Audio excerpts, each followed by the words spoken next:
నమస్కారం. ఆయుష్మాన్ భవ కార్యక్రమానికి స్వాగతం. ఈ రోజు ఆయుష్మాన్ భవ కార్యక్రమంలో శస్త్రచికిత్సల అనంతరం వచ్చే సమస్యలు ఏ విధంగా ఉంటాయి, ఫిజియోథెరపీ ద్వారా ఎలా క్లియర్ చేసుకోవచ్చు, ఈ అంశాల గురించి మనకు వివరించడానికి ప్రముఖ ఫిజియోథెరపిస్ట్ డాక్టర్ SuryaSaiAkhil గారు మనతో పాటు స్టూడియోలో సిద్ధంగా ఉన్నారు. వారిని అడిగి మరిన్ని విషయాలు తెలుసుకుందాం. అదేవిధంగా డాక్టర్ గారితో మీరు మాట్లాడాలి అనుకుంటే స్క్రీన్ మీద స్క్రోల్ అవుతున్న నెంబర్కి కాల్ చేసి మాట్లాడగలరు. డాక్టర్ గారు నమస్కారం అండి. నమస్కారం. ఆయుష్మాన్ భవ కార్యక్రమానికి స్వాగతం. ఈ రోజు టాపిక్ శస్త్రచికిత్సల అనంతరం వచ్చే సమస్యలు. అసలు శస్త్రచికిత్సలు అంటే ఆపరేషన్స్ మాత్రమే శస్త్రచికిత్సలు అంటారా? అంటే ప్లాన్డ్గా చేసేవా లేకపోతే అన్ప్లాన్డ్గా చేసేవి ఏదైనా సరే శస్త్రచికిత్సల కిందకే వస్తాయా? ఒకసారి క్లియర్గా ఎక్స్ప్లెయిన్ చేస్తారా?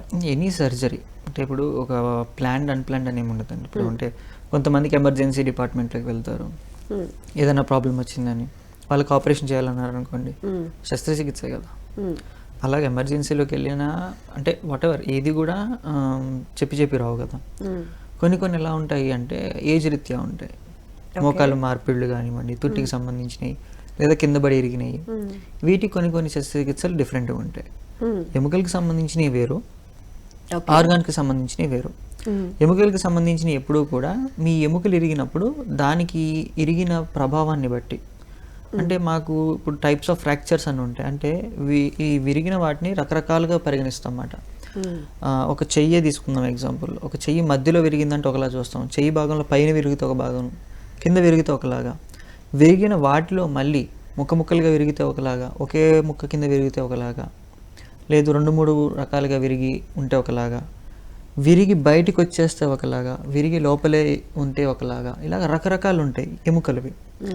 ఆర్గాన్స్ ఏంటిది అంటే ఆర్గాన్స్లో ఏదైనా డిజీజ్ ఉంటే ఒకలాగా, ఓకే, డిజీజ్ కాకుండా ఏదన్నా బయట నుంచి ఇంజ్యూర్ అయ్యింది, ఏదైనా గుచ్చుకోవడం బయట నుంచి, ఏదైనా పొడుచుకుంది, లేకపోతే ఇంకోటి దానికి ఒకలాగా, ఇలా ప్రతి ఇది డిఫరెంట్గా ఉంటుంది. మనం ఎక్కువగా డైలీ లైఫ్లో చూసేటివి ఏమిటి అంటే ఫ్రాక్చర్స్ ఎక్కువ చూస్తాం, లేదా డిజీజ్ ఎక్కువ చూస్తాం. ఇవి డైలీ లైఫ్లో ఎక్కువ చూసేవి. ఎమర్జెన్సీ వచ్చేటివన్నీ మీకు తెలుసు, ఇంకా రోడ్ ట్రాఫిక్ యాక్సిడెంట్స్ కానివ్వండి, వేరేవి ఇవన్నీ ఎమర్జెన్సీలోకి వస్తాయి.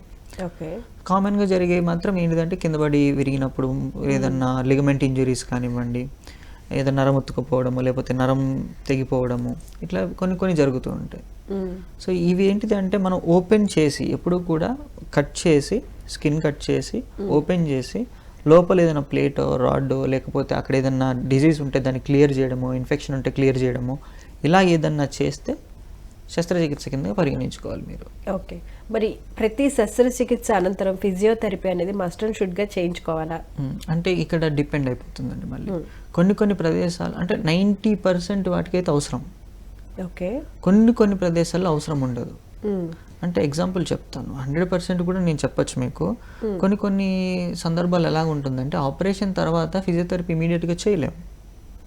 ఇప్పుడు ఎముక ఇరిగింది అనుకుందాం మేడం, ఎముక ఇరిగిన తర్వాత ఇరిగిన ప్రదేశం బట్టి, ఇప్పుడు లార్జర్ ఏరియాస్లో ఎముక ఇరిగింది, ఇరిగిన తర్వాత ప్లేట్ వేసారా, స్క్రూ వేసారా, లేకపోతే నెయిలింగ్ వేసారా, ఇలా రకరకాలు ఉంటాయి ప్రొసీజర్స్. అవి ఏ ప్రొసీజర్ జరిగినా కూడా జరిగిన తర్వాత మనకి ఆ జరిగిన తర్వాత నెయిలింగ్ వేశారనుకోండి, కొన్నిసార్లు 1-2 వారాల్లోనే స్టార్ట్ చేస్తారు ఫిజియోథెరపీ.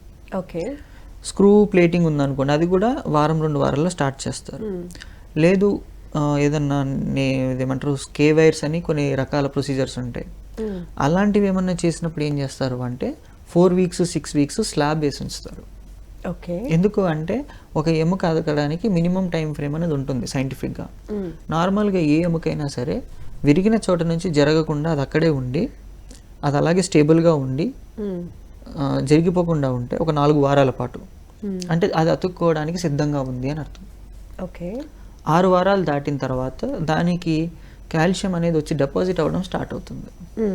అలాగా 6 నెలలకి ఒక ఎముక ఇరిగిన తర్వాత దాంట్లో బలం చేకూరడం స్టార్ట్ అవుతుంది. 1 సంవత్సరానికి నార్మల్ బోన్ అవుతుంది.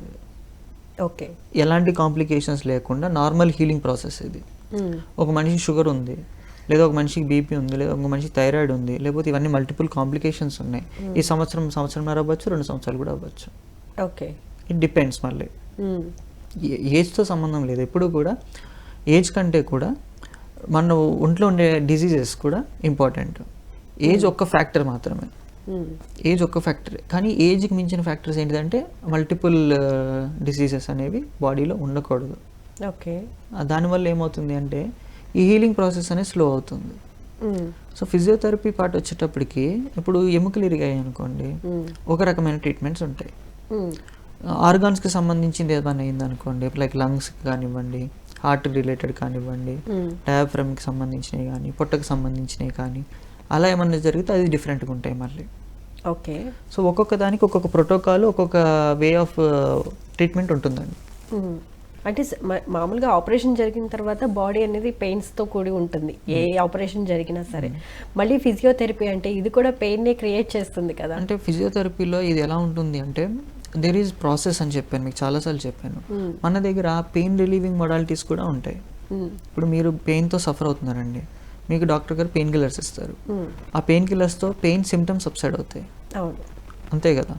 నా దగ్గరికి వచ్చినప్పుడు ఏమవుతుంది అంటే ఆ పెయిన్ సిమ్టమ్స్ మీకు సబ్సైడ్ అవ్వడంతో పాటు అక్కడ పెయిన్ ఏదైతే కోర్స్ చేస్తుందో, అక్కడ రీజన్ మీకు ఈ పెయిన్ ఎందువల్ల వస్తుందో ఆ రీజన్ని ఫైండ్ అవుట్ చేసి ఆ ఫైండ్ అవుట్ అయిన ప్లేస్ని మనం ఎక్స్టర్నల్ మొడాలిటీస్ తోటి బ్లడ్ సర్క్యులేషన్ ఇంప్రూవ్ చేసి క్యూర్ అయ్యేలా చేస్తాం. దానివల్ల ఏమవుతుంది మీకు, ఇప్పుడు ఫర్ ఎగ్జాంపుల్ నేను ఇది నా వేలండి, ఈ వేలుని ఇలా నొక్కి పట్టుకున్నాను, ఇలా ఒక 10 నిమిషాలు పట్టుకుంటే ఏం కాదు, గంట 2 గంటలు 12 గంటలు ఒక 24 గంటలు రక్తస్రావం జరుగుతుందా? జరగదు.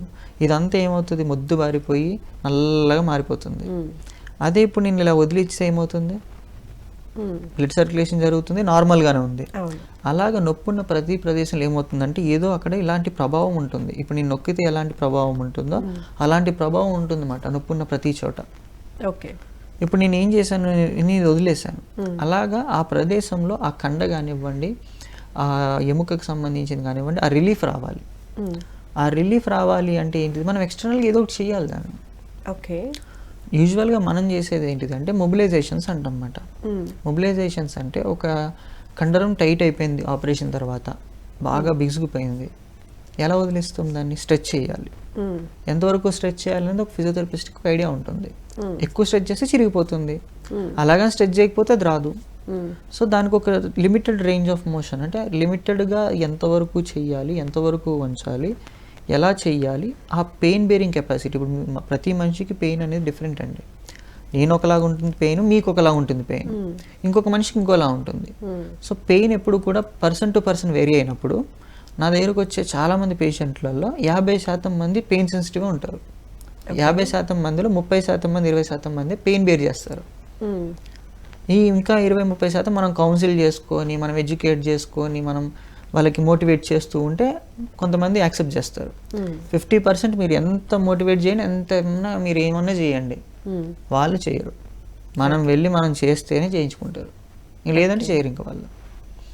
సో మనకేంటిది అంటే ఆ టైంలో ఇంకా మనం ఆ స్టిఫ్నెస్ నుంచి వాళ్ళని తీసుకురావడానికి, ఆ పెయిన్ నుంచి మనం వాళ్ళని బయటకు తీసుకురావడానికి డిఫరెంట్ టెక్నిక్స్ వాడతాం. మజిల్లో కూడా ఇప్పుడు ఎలా ఉంటుందంటే అండి, స్టిఫ్ అయిపోయింది అనుకోండి, స్టిఫ్ అయిన తర్వాత దాని యొక్క క్యాపబిలిటీ ఎంతవరకు ఉంది అంటే, కండ ఎప్పుడు కూడా ఫైబ్రోసిస్ అంటాం, లేదా నాడ్యూల్స్ అనుకోండి మీకు అర్థమయ్యేలాగైతే. నాడ్యూల్స్ లాగా కండలో ఫామ్ అవ్వకూడదు, ఆపరేషన్ తర్వాత ఫామ్ అయ్యే అవకాశాలు ఉంటాయి. అవి ఫామ్ అవ్వకుండా ఉండాలి అంటే అక్కడ మూవ్మెంట్ జరుగుతూ ఉండాలి, బ్లడ్ సర్క్యులేషన్ జరగాలి, మూవ్మెంట్ జరగాలి, దాని యొక్క కదలిక అవుతూనే ఉండాలి. ఎప్పుడైతే మనిషి భయపడి నొప్పికి ఈ కదలిక చేయకుండా ఉంటారో అది ఫైబ్రోసిస్ కింద ఫామ్ అవుతుంది. అది ఒకసారి ఫైబ్రోసిస్ కింద ఫామ్ అయింది అనుకోండి, సింపుల్గా చెప్పాలి అంటే ఒక రబ్బర్ బ్యాండ్ని లాగుతుంటే సాగుతూ ఉంటుందండి. దానికి ఒక ఫెవికిక్ చుక్కలు వేసారు అనుకోండి 2-3 చోట్ల, సాగుతుందా లాగితే? స్టిఫ్గా ఉంటుంది. ఫైబ్రోసిస్ అలాంటిది అన్నమాట. సో అప్పుడు ఏమవుతుంది అంటే అది సాగదు, ఇంకా సాగకపోవడం వల్ల ఏమవుతుంది, ఇప్పుడు నేను ఇక కదపగలుగుతున్నా, ఫర్ ఎగ్జాంపుల్ ఇక్కడే దెబ్బ తగిలింది, ఇక్కడ ఈ కండకు సంబంధించి ఫైబ్రోసిస్ అయిపోయింది, ఎందుకు నేను కదలిక చేయలేదు, ఒక 6 వారాలు 8 వారాల వరకు నేను చేయలేదు, ఆ తర్వాత నేను చేయడానికి ఉండదు. ఇప్పుడు నేను మళ్ళీ ఫిజియోథెరపిస్ట్ వచ్చి ఏం చేస్తారంటే ఫైబ్రోసిస్ రిలీజ్ అయ్యే స్టేజ్లో ఉన్నాయా లేవా, మ్యాక్సిమం రిలీజ్ అయ్యే స్టేజ్లో ఉంటాయి, ఎందుకంటే 4-5 వారాలు అయింది కాబట్టి. ఎప్పుడైతే 6 నెలలకు మించి కదలట్లేదు, 3 నెలల నుంచి 6 నెలలు అయిపోయింది, అసలు కదలికనే లేదు అంటే అప్పుడు మళ్ళీ దానికి ఆపరేషన్ అవసరం పడవచ్చు. కాబట్టి మనం ఏం చేస్తాం, మళ్ళీ ఆ ఫైబ్రోసిస్ని రిలీజ్ చేసుకుంటూ ప్యాసివ్గా అంటే మేము దాన్ని ఎంకరేజ్ చేసి ఇంప్రూవ్ చేసిన తర్వాత పేషెంట్కి ఎడ్యుకేట్ చేస్తాం అన్నమాట. మీకు ఈ మూమెంట్ ఇంతవరకు వచ్చిందండి, మీరు దీన్ని ఇంప్రూవ్ చేసుకోవడానికి ఎలాంటి వ్యాయామాలు చేయాలి, ఎలా దాన్ని ఇంప్రూవ్ చేసుకోవాలి, డైలీ లైఫ్లో మీరు ఏమేమి చేయాలి, అలా చెప్తాం అన్నమాట. ఎప్పుడు కూడా పేషెంట్కి మేము ఎలా చెప్తామంటే మీరు ఫస్ట్ ఏం చేయాలి, ఏం చేయకూడదు, ముఖ్యంగా ఏం చేయకూడదు అనేది నాకు ఇంపార్టెంట్. ఎందుకంటే చేయకూడదు చేసిన రోజు అక్కడ జరిగిన ఆపరేషన్ కానివ్వండి ఏదైనా కానివ్వండి డ్యామేజ్ అయ్యే అవకాశాలు ఎక్కువ ఉంటాయి. కాబట్టి స్ట్రిక్ట్గా అవి చేయకూడదు అన్నాక అవి వాళ్ళు ఎలాగో ప్రివెంట్ చేసుకుంటారు. ప్రివెంట్ చేసుకోకపోతే they know the damage. So అది వాళ్ళ చేతులారా చేసుకుని తప్పిదం అవుతుంది. చేయకూడనిది ఎలా ఉంటుందంటే 2 నుంచి 4 వారాల వరకు ఎక్కువ కాన్సన్ట్రేషన్ చేస్తాం. ఈ 2 నుంచి 4 వారాల్లో నేను చేసేది 100% చేసేస్తా నా సైడ్ నుంచి. అంటే ఫర్ ఎగ్జాంపుల్ ఈ వేలు ఇలా కదలాలండి. ఫర్ ఎగ్జాంపుల్ ఇక్కడే కుట్లు ఉన్నాయి అనుకోండి, పచ్చిగా ఉంది పుండు. ఇంకా ఇప్పుడు ఆయన చేయమన్నాను అనుకోండి, చేయగలుగుతారా? కనీసం ఆయన చూసుకోవడానికి కూడా భయపడతారు కొంతమంది. చూసుకున్నా కూడా చేయలేనండి, మరి కుట్లు ఉన్నాయి కదా చిరిగిపోతుందని భయం అని అంటారు. నేనేం చేస్తాను, నాకు తెలుసు అది ఏంటిది అనేది. ఒక్కొక్కసారి నేను కొంచెం అగ్రెసివ్గా చేసినప్పుడు ఇక్కడ నుంచి బ్లడ్ రావచ్చు, ఏదైనా రావచ్చు, కానీ అది నా లిమిట్లోనే చేస్తాను నేను.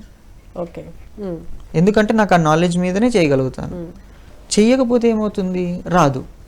2 ఉంటాయండి. కాంప్లికేషన్స్ ఉన్న చోటనే రిజల్ట్ కూడా ఉంటుంది, పెయిన్ ఉన్న చోటనే గెయిన్ ఉంటుంది. సో ఈ 2 ఈక్వల్గా ఉంటాయి మనకి. సో నేనేం చేస్తాను, ఇవన్నీ క్యాలిక్యులేట్ చేసుకుంటూ వెళ్తూ ఉంటాను. నాకు ఎక్కడైతే నాకు రావట్లేదు లేదా నాకు అక్కడ ఏదైనా ఇబ్బంది ఉంది అని తెలిసినప్పుడు నేను పేషెంట్ కౌన్సిల్ చేస్తాను.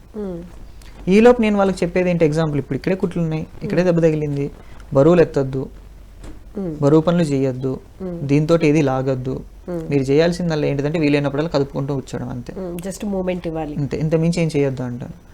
లేదు ఏం కాదు. కొంతమంది ఉంటారు, నేను ఫేస్ చేసిన వాళ్ళు కొంతమంది ఉన్నారు, ఏం చేస్తారంటే ఏముంది వాటర్ బాటిలే కదా అని 1 లీటర్ బాటిల్ పట్టుకొని దాని మంది తీస్తారు. ప్రయత్నం రావాలి కదా, ఎప్పటికైనా చేయాలి కదా. నేనేమంటాను, వారం 2 వారాలు పోతే నేనే ఇస్తాను వాటర్ బాటిల్ మీరు అడగకుండా. పేషెంట్ ఏం చేస్తారంటే తీసేసుకుంటారు. తీసుకునేటప్పుడు ఏమవుతుంది అంటే అది సివియర్ పెయిన్, స్వెల్లింగ్ వచ్చేస్తుంది, వాపు వచ్చేస్తుంది అంతా. వాళ్ళు మనకి ఏం చెప్తారంటే మేమేం చేయలేదు సార్, మీరు నేను చేసేలాక వాపు వచ్చిందని చెప్తారు. నాకు తెలుస్తుంది కదా నేను ఎంత చేశాను అనేది, దానివల్ల వచ్చిందా లేదా అనేది నాకు తెలుస్తుంది కదా. పేషెంట్తో ఏమేమి చెప్తాను, సరేనండి 2 రోజుల దాకా ఏమీ చేయకండి అని కట్టేసి నేను వెళ్ళిపోతాను 2 డేస్ దాకా. 2 డేస్ తర్వాత వచ్చి చూస్తే స్వెల్లింగ్ తగ్గుతుంది మళ్ళీ, ఎందుకు రెస్ట్ ఇచ్చాం మరి. సో అది ఎఫ్యూజన్ అంతా క్లియర్ అయ్యి ఆటోమేటిక్గా కొంచెం సెటిల్ అవుతుంది. అప్పుడు మళ్ళీ నా ప్రాసెస్ నేను స్టార్ట్ చేసుకుంటాను. ఇలాగా నేను హ్యాండ్కి చూపిస్తుంది ఎందుకంటే కెమెరాకి నేను ఇప్పుడు చూపించగలుగుతాను కాబట్టి. అలాగా ప్రతి ప్రదేశానికి ఉంటుందండి. మోకాళ్ళ మార్పిడికి అలాగే ఉంటుంది, తుంటికి సంబంధించిన ఫ్రాక్చర్ జరిగినప్పుడు, అరికాళ్ళ దగ్గర బెనికినప్పుడు, ఇలా ప్రతి చోట ఒక్కొక్కలా ఉంటుందండి. సో దాని యొక్క సివియారిటీ డిసైడ్ అవుతుంది. ఇంకొకటి మీకు అర్థమయ్యేలా చెప్పాలి అంటే చాలా మంది డిజబిలిటీకి వెళ్ళిపోతుంటారు. డాక్టర్ గారు కాలర్ ఉన్నారు, కాలర్తో మాట్లాడదామండి. Hello hello hello hello hello నమస్తే అండి, మీ పేరు ఎక్కడి నుంచి మాట్లాడుతున్నారు? మహబాద్ అండి, సరోజిని గారు. ఓకే సరోజిని గారు, చెప్పండి ప్రాబ్లం ఏంటో డాక్టర్ గారికి. లుంబార్ పెయిన్ సైడ్గా ఉంది సార్ నాకు. అమ్మా లుంబార్ పెయిన్ సైడ్గా ఉంది సార్. ఎప్పటి నుంచి? అది 1 సంవత్సరం నుంచి ఉంది సార్, సివియర్గా ఉంది. ఎలా వచ్చిందమ్మా? ఫస్ట్ ఎప్పుడు స్టార్ట్ అయింది? సంవత్సరం కిందట కాలు మంచు నొప్పి అట్లా వచ్చిందండి. అంటే తిమ్మిరి నడువులో అట్లా వచ్చేది, వంగొద్దు అది ఇది అంటున్నారు అప్పటికే. అయితే అది ఎక్కువైంది, ఆపరేషన్ అంటే ప్రాబ్లం ఉందని ఆపినాను సార్. ఇప్పుడు మరి నడుస్తున్నారా అమ్మా? నడుస్తున్నారు, అన్ని పనులు చేసుకుంటున్నారా? కష్టం సార్ నడవడం, కొంచెం నడిస్తే దిగదీసినట్టు అయితా ఉంది, మంటలు నొప్పులు అట్లా వస్తాను సార్. నడవలేకపోతాను, 4 నుంచి రెస్ట్లో ఉంటాను. ఓకే, నడవలేక బిగదీసినట్లు అనిపిస్తుందంట, ఫ్రీగా నడవలేకపోతున్నారట, అంతేనా అండి? కాలు టైట్ గా బిగిసినట్టుగా ఉంటుంది. ఎటువైపు అమ్మా, కుడివైపా ఎడం వైపా? ఎడమవైపు సార్, ఎడమవైపు. మరి అక్కడ ఫిజియోథెరపిస్ట్ ఎవరైనా కలిసారమ్మా? చేయించాను కానీ ఒక 5-6 రోజులు, వారం రోజులు చేయించాను. వెళ్ళడానికి ఇబ్బంది అయింది, ఇంటి దగ్గర ఎవరు లేదు, నడవడానికి వెళ్ళలిస్తారు. మళ్ళీ కంటిన్యూగా చెయ్యాలమ్మా ఒక 1 నెల రోజుల పాటు. కంటిన్యూగా చేస్తే మీకు అక్కడ మొడాలిటీస్ పెట్టి మళ్ళీ దానికి అసలు ఏ కండ ఏది అయ్యింది, ఏ నడుము భాగంలో అంటే ఇప్పుడు నడుము అనగానే ఇప్పుడు లంబల్ షియాటికా అంటున్నారు, కానీ షియాటికా సివియారిటీ ఎంత ఉందో అనేది తెలియాలి కదమ్మా. ఆ సివియారిటీని మరి నడవలేను అంటున్నప్పుడు మరి దానికి సంబంధించిన కండరాలు ఏవైతే ఎఫెక్ట్ అయినాయో వాటన్నిటిని రిలీజ్ చేసిన తర్వాత ఆ యొక్క కండరాలు స్పాజం రిలీజ్ అయితే మీకు కొంచెం రిలీఫ్ ఉంటుందమ్మా. రిలీఫ్ వచ్చాక మళ్ళీ నడుముకు సంబంధించిన కొన్ని వ్యాయామాలు ఉంటాయి, అవి చాలా స్పెసిఫిక్గా చేయించాలన్నమాట. అందరూ చేసినట్టుగా ఉండదు, ప్రతి మనిషికి డిఫరెంట్గా ఉంటుంది. మీకు ఏ కండరాలు ఎక్కువ ఎఫెక్ట్ అయినాయి, కొన్నిసార్లు కొంతమంది కొన్ని కండరాలు బిగుగా అవుతాయి, కొన్ని కండరాలు బలహీనపడతాయి, అందరికి ఒకేలా ఉండదు. మీకు ఎగ్జామిన్ చేసి అసలు మీకు ఏ కండరాలు ఎక్కువగా వీక్ అయ్యాయి, ఏ కండరాలు ఎక్కువగా టైట్గా ఉన్నాయి లేకపోతే బిగుసుకున్నాయి అట్లా చూసి ఆ కండరాలకు సంబంధించిన వ్యాయామాలే చేయిస్తారు అన్నమాట. అలా చేయించినప్పుడు త్వరగా ఏమి రికవరీ రాదమ్మా. ఒక రోజు చేస్తే వచ్చేది, లేదా 2 రోజులు చేస్తే రాదు. ఒక 2-3 వారాలు చేశాక మీకు డిఫరెన్స్ కనబడుతుంది. అది మీరు ఒక నెల రోజులు చేశాక మళ్ళీ మీరు ఇంటికి వచ్చేసి ఇంట్లో కంటిన్యూ చేసుకొని వారానికి ఒకసారి వెళ్ళి చూపిస్తూ ఉండాలి. అలా ఒక 2-3 నెలలు చేశాక మీకు చాలా డిఫరెన్స్ వస్తుంది. ఒక 80%, 70-80% డిఫరెన్స్ వస్తుంది ఇప్పుడున్న దాని మీద. ఈపులో చేతుల్లో కూడా మంటలు వస్తాయి సార్, లింఫర్ పెయిన్ ఉంది. అదే అమ్మా, స్పైన్కి సంబంధించిన ప్రాబ్లం అయితే ఉంది మీకు. అది ఫిజికల్ ఎగ్జామిన్ చేస్తే తప్ప ఇప్పుడు నేను ఏం చెప్పినా కూడా అది ఎట్లుంటుందంటే గాల్లో మంత్రం లాగా ఉంటుంది. సో ఫిజికల్ ఎగ్జామిన్ చెయ్యాలి. సో వీళ్ళుంటే వీలైన దగ్గరలో ఎవరైనా ఫిజియోథెరపిస్ట్ ఉంటే ఆయన దగ్గర చూపించండి. సరేనమ్మా, థ్యాంక్ యూ అండి కాల్ చేసినందుకు. నెక్స్ట్ కాలర్తో మాట్లాడదాం డాక్టర్ గారు. హలో. ఓకే అండి. Hello hello hello. ఓకే అండి, సమ్మెద డిస్టర్బెన్స్ ఉన్నట్లుంది. ఇప్పుడు ఎటువంటి అనారోగ్యాలు వచ్చినా కూడా, లేకపోతే సర్జరీ చేయాలి వీళ్ళకి అన్న సిచ్యువేషన్ వచ్చినప్పుడు సర్జరీకి వెళ్ళడానికి ముందు నుంచే ఫిజియోథెరపీ అనేది చేయించుకోవచ్చా? కొన్ని కేసెస్ ఉంటాయండి. ఎగ్జాంపుల్ చెప్తాను మీకు. టీకేఆర్ అనేది total knee replacement. Total knee replacement మోకాల మార్పిడి. మోకాల మార్పిడి ముందు ఆల్రెడీ కండరాలన్నీ బలహీనపడి ఉంటాయండి. తెలుసుకుందాం అండి, కాలర్ లైన్ లో ఉన్నారు. హలో. హలో, నమస్తే అండి, మీ పేరు ఎక్కడి నుంచి మాట్లాడుతున్నారు? నా పేరు బుచ్చయ్య, నేను బోధన్ నిజామాబాద్ డిస్ట్రిక్ట్ నుంచి మాట్లాడుతున్నాను. ఓకే బుచ్చయ్య గారు, ప్రాబ్లం ఏంటో డాక్టర్ గారికి చెప్పండి. సార్ నమస్కారం అండి. నమస్కారం సార్. చెప్పండి సార్, మీ ప్రాబ్లం ఏంటండి? నాకు ఒక 2 years బ్యాక్ ఓవర్ టెన్షన్ తోని నెత్తిలా రక్తనాళం చిట్లి లెఫ్ట్ సైడ్ పెరాలసిస్ వచ్చింది. ఓకే. అయితే అది ట్రీట్మెంట్ తీసుకున్నా తగ్గింది, ఫిజియోథెరపీ చేయించిన మంచిగా తగ్గింది, ఓకే అయిన తర్వాత కడుపులో మంటలేసి గాలి బ్లాడర్లో స్టోన్స్ అయ్యి ఆపరేషన్లు అయినాయి. హర్నియా ఆపరేషన్, గాలి బ్లాడర్ ఆపరేషన్ అయింది. ఇప్పుడు ఏంది కదంటే లెఫ్ట్ సైడ్ ఈ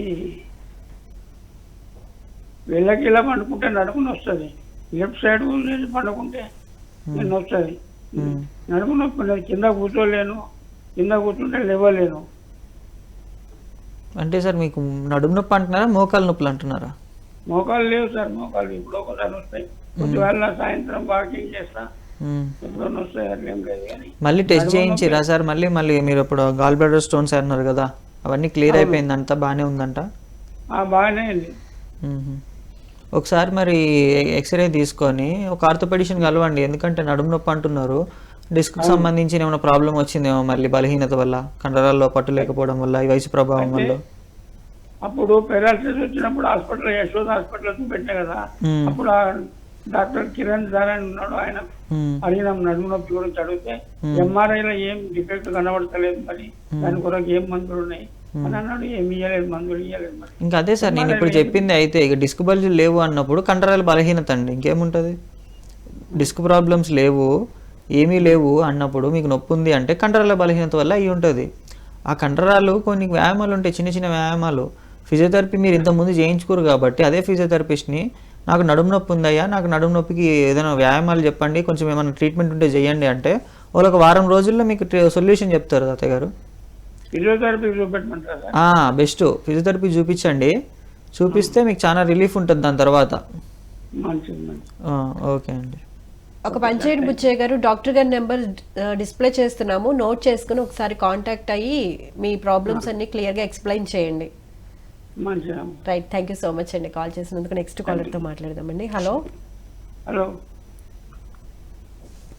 హలో హలో హలో, నమస్తే అండి, మీ పేరు ఎక్కడి నుంచి మాట్లాడుతున్నారు? దేవారం నుంచి మాట్లాడుతున్నామండి. పేరు చెప్పండి. వెంకటలక్ష్మి గారు అండి. వెంకటలక్ష్మి గారు, చెప్పండి ప్రాబ్లం ఏంటో డాక్టర్ గారికి. నాకు హలో నమస్కారం అమ్మా, చెప్పండి. నమస్కారం అండి. నాకు చెత్త ఆపరేషన్ అయిందండి. ఎప్పుడమ్మా? 6 నెలలు అవుతుందండి. 6 నెలలు అయిన తర్వాత మళ్ళీ అది చెత్త అవ్వలేదని చెప్పేసి మళ్ళీ చేశారండి. మళ్ళీ కింద మోకాళ్ళ కింద నరం తీసండి, ఎముక తీసి వేసారండి. ఒకటి చేసిన తర్వాత 3 నెలలు అవ్విందండి ఆపరేషన్ మళ్ళీ చేసి. అది బాగానే ఉందండి. మళ్ళీ అదేమో కుడుకోవాలకి అవ్విందండి ఆపరేషన్. ఎడం చెయ్యి తేడా వచ్చిందండి. ఎందుకు వస్తుంది అంటారండి అలాగే? మా ఫిజికల్ ఎగ్జామిన్ చేయాలమ్మా. అది రక్తం గడ్డకట్టింది అన్నారండి. అదే అమ్మా, అది ఫిజికల్ ఎగ్జామినేషన్ చెయ్యాలి. గడ్డగట్టింది అంటున్నారు, మరి దానికి మందులు వాడుతున్నారా, మరి ఇంజెక్షన్స్ ఏమైనా తీసుకున్నారా? మందులు వాడతాను కండి. కాకినాడ చేయించుకున్నానండి నేను ఆపరేషన్. రాజమండ్రి డెల్టా హాస్పిటల్కి ఇచ్చారండి వాళ్ళు. వాళ్ళేమో మొత్తం బాడీ స్కానింగ్ అంతా తీసి మరి ఏమంటున్నారంటే ఆపరేషన్ పడుతుందమ్మా అని చెప్పేసి అన్నారండి. మరి చేయించుకోండి. భయం వేస్తుందండి. అంటే ముందు చేయించుకున్నాను కదా 2 సార్లు అని. అవునమ్మా, దానికి సంబంధించిన జాగ్రత్తలు తీసుకోవాలి. ఇప్పుడు మీరు చేయించుకుంటున్నారు కరెక్టే, ఫస్ట్ టైం 2 సార్లు చేయించుకున్నప్పుడు దానికి సంబంధించిన జాగ్రత్తలు తీసుకోవాలి కదమ్మా. వాళ్ళు ఏవైతే మందులు ఇస్తున్నారో అవి రెగ్యులర్గా వాడాలి. ఎప్పుడైతే మనం డాక్టర్ ఇచ్చిన మందులు వాడకపోవడం వల్ల, వాళ్ళు చెప్పిన జాగ్రత్తలు ఫాలో అవ్వకపోవడం వల్ల ఏమవుతుంది అంటే వచ్చిన సమస్య ఇంకా పెద్దగా పెరుగుతూ ఉంటుంది. చూడండి అమ్మా, ఒకసారి అయితే మళ్ళీ మీరు కన్సల్ట్ అవ్వండి. కన్సల్ట్ అయితే దానికి ఏదైనా సొల్యూషన్ అవుతుంది. నాకంటే మీరు నా నెంబర్ ఉంటుందమ్మా, దాన్ని కాంటాక్ట్ చేసి మీకు పాత రిపోర్ట్లు ఏమన్నా పెడితే అవి చూసాక దాన్ని బట్టి నేను ఏమైనా చెప్పగలుగుతానమ్మా. వాట్సాప్ పెట్టమంటారండి నెంబర్కి? అవునమ్మా. ఓకే అండి, okay, thank you so much అండి కాల్ చేసినందుకు. నెక్స్ట్ కాలర్తో మాట్లాడదామండి. హలో హలో హలో నమస్తే అండి, మీ పేరు ఎక్కడి నుంచి మాట్లాడుతున్నారు? మాది సూర్యాపేట డిస్ట్రిక్ట్ మేడం, నడిపిరి మండలం. ఓకే, పేరు చెప్పండి. మీ పేరు? నరసింహారావు. నరసింహారావు గారు, చెప్పండి ప్రాబ్లం ఏంటో డాక్టర్ గారికి. నడుము నొప్పి ఉంది మేడం. ఎప్పటి నుంచి అండి? 6 years నుంచి మేడం. ఎన్ని ఇయర్స్ నుంచి? 6 years నుంచి. అవును. ఏం చేస్తూ ఉంటారు? వ్యవసాయం. ఏంటండి? వ్యవసాయం. Okay, farming. చెప్పండి సార్, మీ సమస్య చెప్పండి సార్. నడుము నొప్పి. ఎప్పటి నుంచి అండి? ఎన్ని ఏళ్ళ నుంచి? 6 years. 6 years నుంచి పెయిన్ ఉంటే మీరు ఇప్పుడు డాక్టర్లు ఏమైనా కలవలేదా అండి మధ్యలో? కలిసినామండి, టాబ్లెట్ వాడుతున్నాం. కలిసినప్పుడు వాళ్ళు ఏం చెప్తున్నారు మీకు? L4, L5 కొద్దిగా గ్యాప్ ఉంది అన్నారు నడుము నొప్పి.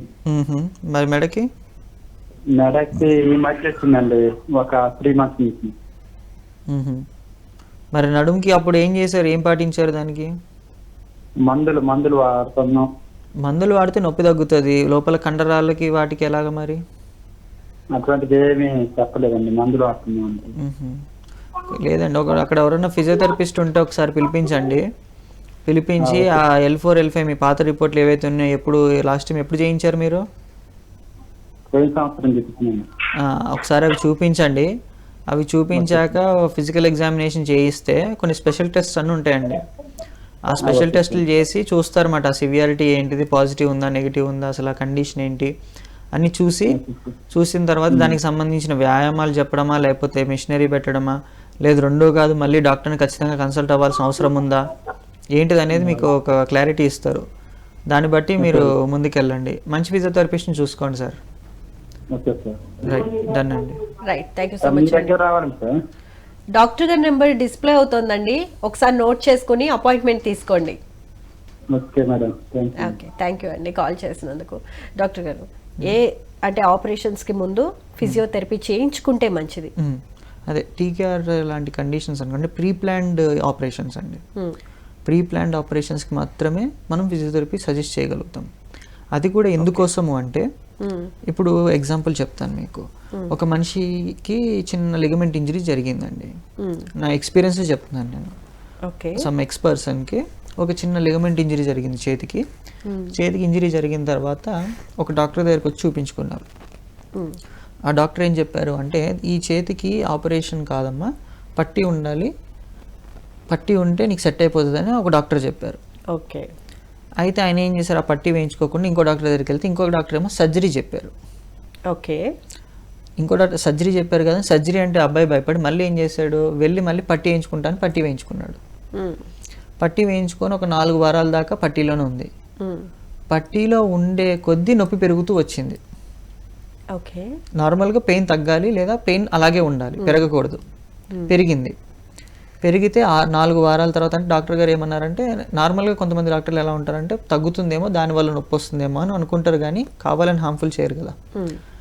సో అలా అనుకొని ఆయన ఏమన్నారంటే పెయిన్ ఈజ్ కామన్, సో ఉండొచ్చు అని మెడిసిన్ ఇచ్చారు. మెడికేషన్ మీద ఉన్నాడు. 4 వీక్స్ తర్వాత తీసి చూస్తే సివియర్ స్టిఫ్నెస్, ఏం హీల్ కాలేదు, అదే డ్యామేజ్ అలాగే ఇంకా ఇంకా పెరిగింది. ఆ డ్యామేజ్ లోపల కదా, సో లోపల అది పెరిగింది.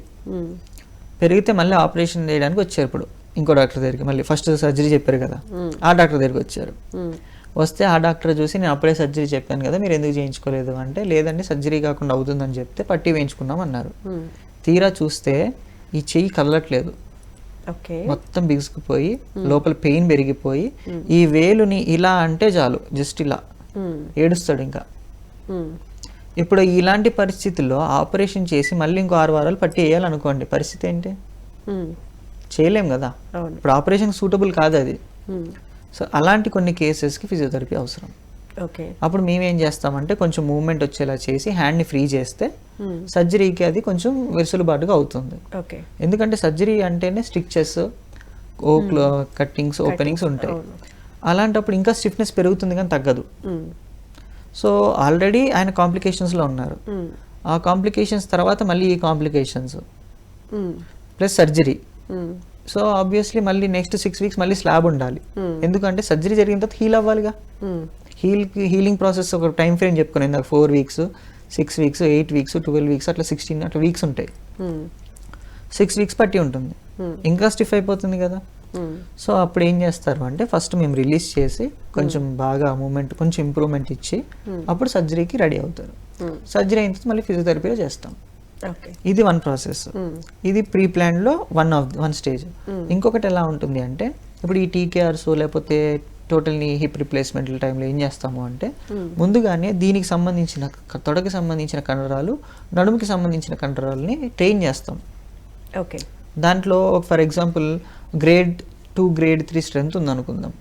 దాన్ని ఒక గ్రేడ్ అప్గ్రేడ్ చేస్తాం, గ్రేడ్ 4కి వచ్చేలాగా అప్గ్రేడ్ చేసి అప్పుడు సర్జరీకి పంపిస్తాం. ఎందుకు అంటే, ఇప్పుడు ఫర్ ఎగ్జాంపుల్ ఒక 45 ఏళ్ళు 40 ఏళ్ళ పర్సన్ తీసుకుందాం, 40-45 ఇయర్స్ పర్సన్ తీసుకుందాం.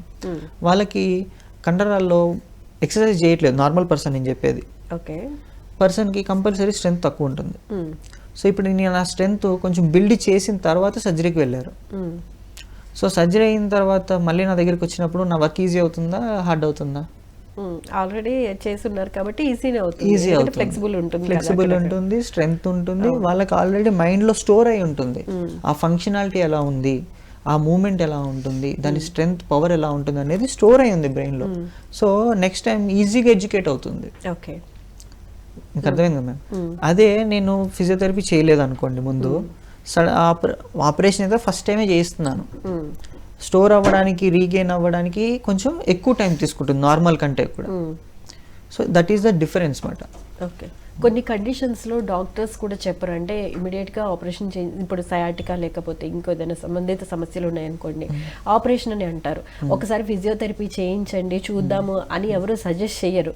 సో అటువంటి కండిషన్లో నిజంగా వేట్లకి ముఖ్యంగా ఆపరేషన్ కన్నా ముందు ఇట్లా ఫిజియోథెరపీ చేయించుకుంటే క్లియర్గా మంచి రిజల్ట్ ఉంటుంది. ఇది ఎలా ఉంటుందంటే madam, depends on the condition stage. Chronic స్టేజ్లో ఉంది, దీనికి సర్జరీ తప్ప సొల్యూషన్ లేదన్నప్పుడు ఫిజియోథెరపీ, ఆపరేషన్ తర్వాత ఫిజియోథెరపీ. కానీ కొన్ని కండిషన్స్ ఉంటాయండి, అంటే సర్జరీ స్టేజ్ ఇంకా రాలేదు, వెళ్లకుండా ఫిజియోథెరపీ చేయించుకుంటే రిజల్ట్ ఉంటుంది.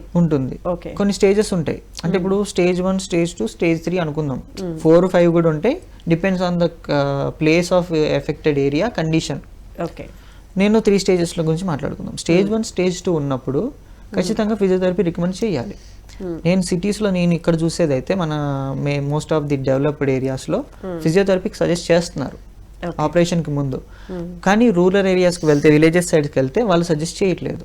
వాళ్ళైతే మెడిసిన్ ఇస్తున్నారు, లేదు అంటే ఆపరేషన్ చేస్తున్నారు తప్ప ఫిజియోథెరపీ ఉంది, ఫిజియోథెరపీ అనేది ఒక ట్రై చేయొచ్చు, పీపుల్కి అవేర్నెస్ ఇవ్వాలి అనే ఆలోచన లేదు డాక్టర్స్కి అక్కడ. అది ఎందుకు అంటే 2 కారణాలు ఉన్నాయండి దానికి కూడా. 1 ఈజ్ పవర్టీ, అంటే వాళ్ళు దాన్ని పెట్టుకుంటారా పెట్టుకోరా, వాళ్ళు నిజంగా పెట్టించుకున్న చేస్తారా చేయరా అని డాక్టర్లు సందేహంతో చెప్పరు.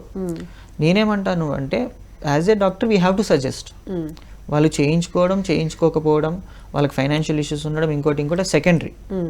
యాజ్ ఏ డాక్టర్గా మనం రూరల్ ఏరియాస్ వాళ్ళకి కూడా చెప్పాలి, ఇలాంటిది ఒక వైద్యం ఉంది, ఈ వైద్యం వల్ల మీకు బెనిఫిట్స్ ఉండొచ్చు. ఎందుకంటే ఫ్రీగా చేసే కొన్ని సంస్థలు ఉన్నాయి, ఆర్గనైజేషన్స్ ఉన్నాయి, తక్కువకి చేసే డాక్టర్స్ ఉన్నారు, ఎక్కువకి చేసే డాక్టర్స్ ఉన్నారు. ఎవరికి ఎక్కడ వెసులుబాటు ఉందో అక్కడికి ట్రై చేస్తారు కదండి. కానీ మీరు చెప్పకపోతే వాళ్ళకి ఎలా తెలుస్తుంది? సో నా సజెషన్ ఏంటిది అంటే, నా రిక్వెస్ట్ రూరల్లో ఉండే డాక్టర్స్ అందరూ కూడా they have to suggest first that ఇది ఒక వైద్యం ఉందండి, ఫిజియోథెరపీ ద్వారా మీరు ఈ ఎక్సర్సైజులు చేసి చూడండి, వీలైతే తగ్గుతుంది, తగ్గకపోతే మళ్ళీ వాళ్ళ దగ్గరికే వెళ్ళాలి. See, we are not going to write any kind of medicine. We are not having that authority. But we can treat after the medicine, before the medicine. Doctor గారు, బ్రేక్ ముందు మనం మాట్లాడుకుంటున్నాం కదా, అంటే ఎటువంటి ఆపరేషన్స్ తర్వాత వెంటనే ఫిజియోథెరపీ చేయించుకోవాలి. కొన్ని సందర్భాల్లో డిలే చేస్తూ ఉంటారు, తగ్గిపోయింది కదా అని. కానీ 1 year తర్వాత 2 years తర్వాత మళ్ళీ నొప్పులు బయటపడుతూ ఉంటాయి. వాళ్ళకి ఆపరేషన్ చేసిన వెంటనే ఫిజియోథెరపీ చేస్తే ఉండే రిలీఫ్ ఈ 2-3 years తర్వాత చేసినా కూడా వస్తుందా? ఎంత టైం పడుతుంది? అంటే ఎప్పుడు కూడా మొక్క ఉందే మానే ఉంగుతుందా అని చిన్న ఎగ్జాంపుల్. అంటే మొక్కగా ఉన్నప్పుడు మనం దాన్ని ఎలా మలుచుకుంటే అలా మలుగుతుంది. అంటే ఇప్పుడు నాకు ఒక మొక్క గోడకి ఆంచుకుంటూ పెరగాలని ఉంది, ఒక తీగ లాంటిది. నేనేం చేస్తాను, ఎక్కడెక్కడ తాడు కట్టి ఎక్కడెక్కడ తాడు కడితే అక్కడికి వెళ్తుంది అది. అదే నేను తీగ ఎదిగిపోయింది, పెద్దగా అయిపోయింది ఆ తీగ, ఇప్పుడు దాన్ని నేను నాకు నచ్చినట్టుగా మలుచుకోవాలి అంటే అవుతుందా? కష్టం. సింపుల్ లాజిక్ అండి. ఎప్పుడు కూడా early mobilisation is the best mobilisation. Complications ఉండి కొన్ని సందర్భాలలో అసలు అది ముట్టుకోకూడదు, దాన్ని ముట్టుకుంటే డ్యామేజ్ అవుతుందేమో అన్నది చాలా రేర్. 10%లోనే ఉంటాయి అవి. 90% మొబిలైజ్ చేయాలి, 10% మాత్రమే లేట్ మొబిలైజేషన్స్. అంటే 3 నెలలకో 2 నెలలకో 6 నెలలకో అట్లా లేట్ మొబిలైజేషన్స్ అవి. మోస్ట్ ఆఫ్ ది 90% కేసెస్ అనేటివి ఎప్పుడు కూడా ఎర్లీ మొబిలైజేషనే ఉంటాయి. అంటే ఒక కట్టు కట్టారు, ఒక 2 వారాలకో 3 వారాలకో తీయాలి, తీసిన వెంటనే ఫిజియోథెరపీ స్టార్ట్ అవ్వాలి. తీసిన తర్వాత మళ్ళీ ఇంకో 2-3 వారాలకో 4 వారాలకో స్టార్ట్ అయితే ఆ నొప్పి వాళ్ళు భరించలేరు, ఆ క్వాలిటీ ఆఫ్ మూమెంట్ కూడా రాదు. సింపుల్గా అంటే ఇప్పుడు అదే అంటున్నాను, ఇప్పుడు ఒక దెబ్బ పచ్చిగా ఉన్నప్పుడు దాన్ని మనం కదుపుతూ ఉంటే నొప్పి ఉంటుంది, కానీ కదలిక బాగా జరుగుతుంది. పుండు కొంచెం గట్టిపడిపోయింది అంటే చర్మం కూడా గట్టిపడిపోయింది, చర్మంతో పాటు లోపల ఉండే కండరాలు కూడా గట్టిపడిపోతాయి. ఇప్పుడు సాగదీస్తుంటే ఎలా ఉంటుంది? విపరీతమైన పెయిన్ ఉంటుంది. సో అదే జరిగేది. లోపల ఎప్పుడు కూడా ఆ పచ్చిదనం ఉన్నప్పుడు చేస్తుంటే బాగా జరుగుతుంది. అందుకే చూడండి, నార్మల్గా నీ రీప్లేస్మెంట్లు ఇప్పుడు మోకాల మార్పిడి అయిన వాళ్ళు వెంటనే నడిపిస్తారు. ఇప్పుడు ఈరోజు ఆపరేషన్ జరిగింది, మరుసటి రోజు నడిపించడానికి ప్రయత్నం చేస్తారు. ఎందుకు? Early mobilisation. అంటే ఆ కండరాలు అవన్నీ బలహీన పడిపోకుండా ఉండడం కోసం. ఇది ఒక రకంగా చెప్పాలంటే అది కూడా కొంతవరకు ప్రమాదకరమే.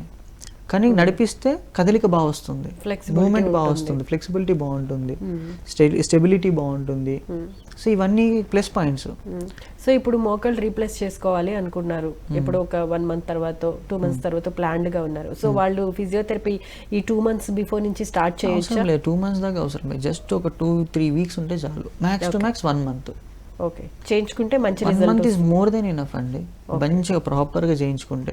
లేదు కొంచెం సివియర్ పెయిన్ ఉంది మీరు అన్నట్టుగా, ఇప్పుడు ఒక 2-3 నెలల ముందు స్టార్ట్ చేయాలనుకున్నప్పుడు వాళ్ళు ఎలాంటి వాళ్ళు తీసుకోవాలి అంటే, చాలా సివియర్ పెయిన్ ఉంది, లోపలంతా గడ్డ కట్టినట్టు గట్టిగా కనిపిస్తుంది, ఇట్లా ముట్టుకుంటే కూడా సెన్సేషన్స్ చాలా డిఫరెంట్గా ఉన్నాయి, చాలా సివియర్ పెయిన్ ఉంది అన్నప్పుడు వాళ్ళు ఏం చేయాలి అంటే పెయిన్ రిలీవింగ్ మొడాలిటీ పెట్టుకుంటూ కొన్ని కంట్రోల్ స్టాటిక్గా కొన్ని ఎక్సర్సైజ్ చేసుకుంటూ ఇంప్రూవ్ చేసుకుంటూ ఒక మొబిలిటీ కొంచెం ఇంప్రూవ్ అయ్యాక, ఇప్పుడు మోకాళ్ళు వంచలేకపోతున్నారండి ఎగ్జాంపుల్, వంచలేని వాళ్ళు వెళ్ళి డైరెక్ట్గా ఆపరేషన్ చేయించుకున్నారు అనుకోండి, ఆపరేషన్కి ముందు ఎంతవరకు వంచగలుగుతున్నారు, ఆపరేషన్ తర్వాత కూడా అంతవరకు వంచగలుగుతారు, ఓకే, అంత మించి వంచలేరు. ఓకే, ఎందుకు, ఆపరేషన్కి ముందు ఆ కాలు యొక్క మొబిలిటీ అంతే ఉంది, ఆపరేషన్ తర్వాత ఎక్కువ ఎలాగ వస్తుంది, మహా అయితే 10% 20% ఇంప్రూవ్ అవుతుంది, అంత మించి కాదు. అదే ఫిజియోథెరపీలో ఏమవుతుంది అంటే ఆ మొబిలిటీని ముందే ఇంప్రూవ్ చేసేస్తాం.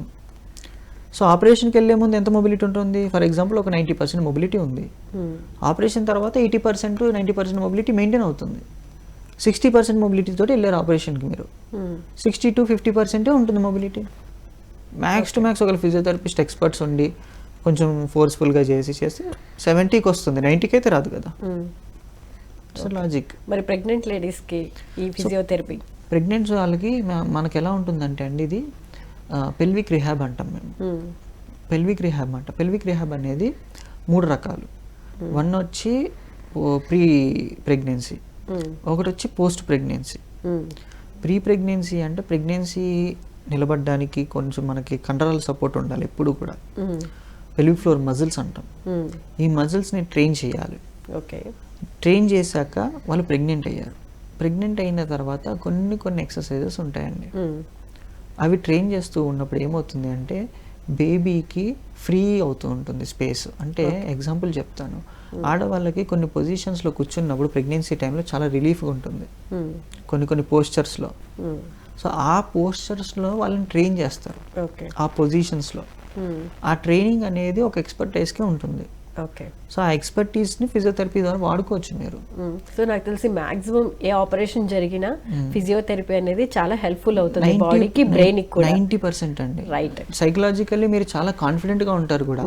అంటే ఇప్పుడు మీరు ఒక జిమ్కి వెళ్ళారు, ఎక్సర్సైజ్ చేశారు, బయటకు వచ్చినప్పుడు ఎలా వస్తారు మీరు, కాన్ఫిడెంట్గా వస్తారు, యూ ఫీల్ వెరీ యాక్టివ్ కూడా. సేమ్ ఫిజియోథెరపీ కూడా ఏమవుతుందంటే ఒక ఆపరేషన్కి వెళ్ళే ముందు మీరు ఫిజియోథెరపీ చేయించుకోవడం వల్ల you will feel more confident. అంటే వచ్చిన తర్వాత కూడా నేను చేయగలుగుతాను, అదేం పెద్ద పని కాదు, అదేం పెద్ద బ్రహ్మ విద్య కాదు. ఎందుకంటే చాలా మందికి ఉండే అపోహ ఏంటంటే పెయిన్. సో పెయిన్ అనేది it's common for everything, but physiotherapy will take care about all these things. Okay, కొన్ని కండిషన్స్లో ఆపరేషన్ తర్వాత కూడా ఫిజియోథెరపీ అనేది ఎంత హెల్ప్ఫుల్ అవుతుందో చాలా చక్కగా వివరించారండి. అంటే ఆపరేషన్కి ముందు ఎలా హెల్ప్ఫుల్ అవుతుంది, ఆపరేషన్ తర్వాత ఏ కండిషన్స్లో చేయించుకుంటే ఫిజియోథెరపీ బెస్ట్ రిజల్ట్ ఉంటుంది అనేది ఎక్స్ప్లెయిన్ చేశారు. అదేవిధంగా మా కాలర్స్ అడిగిన ప్రశ్నలకు కూడా చాలా చక్కగా సమాధానాలు వివరించినందుకు ధన్యవాదాలు. థ్యాంక్ యూ అండి.